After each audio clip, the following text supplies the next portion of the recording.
पर्दाफाश महाअधा देखा जमा भी भूलु ना अतुट बंधन। त्रिनाली कहले सबू सत कृषिका विषय रे आउ जेतेबेले कृषिका बहुत जोर रागी जाइसंती आउ कहउसंती आपणकर पाप संतान जदि आपण तेजस्वी साहू को घर को आनी न थांते ताहले त्रिनाल साहू ए घर को बोहू होइकी आसी न थांते। सही समय रे बहुत जोर रागी जाइसंती त्रिनाली आउ कृषिका ऊपर को हाथ उठे चुट्टी की धरी कहउसंती तू बोधे जानी पारुना तो सहित कौन होची आम दुई जनक भितर फाट सृष्टि करी अलगा करबा पई ए स्त्री लोक बहुत बड़ चक्रांत करिसंती आ प्लान करिसंती। से मो सहित शर्त रखिथिले जदि मु तांका पुओ को बड़ पुओ को विवाह करिबी ताहले से मो ऑपरेशन करे कोळ को खाली रखिबे आउ तो सहित तांका सान पुओ को विवाह करिबे। ए कथा कहिला परे मु राजी हैला परे सेया ही कले।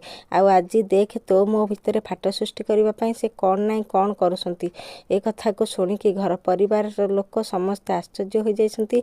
आ ए कथा सत आसिला पर सामना को कौन सतरे सब कथार पर्दाफाश हैला परे त्रिनाली आ कृषिका एकाठी होई परिबे आ सब भूल बुझामणार समाधान होई निजे दुई जन पुणी एकाठी होई रहिबे आ सब समस्तक सामना को सत आसीबो।